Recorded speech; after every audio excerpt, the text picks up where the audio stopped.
पाहताय प्रहार टीव्ही, सत्यमेव व्रतम।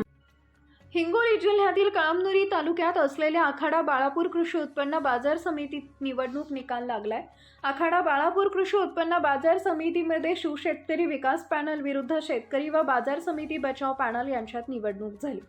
या निवडणुकीत शिवशेतकरी विकास पॅनलचा दणदणीत विजय झाला असून 18 पैकी तब्बल 17 जागा शिवशेतकरी विकास पॅनलने जिंकल्या, तर 1 जागा अपक्ष उमेदवारांना जिंकली। आमदार राजू नवघरे तथा आमदार संतोष बांगर यांच्या नेतृत्वात शिवशेतकरी विकास पॅनलने ही निवडणूक लढवली होती, तर शेतकरी व बाजार समिती बचाव पॅनल शिवसेना उद्धव बाळासाहेब ठाकरे पक्ष, भारतीय जनता पक्ष व इतर पक्ष एकत्र येऊन लढले होते।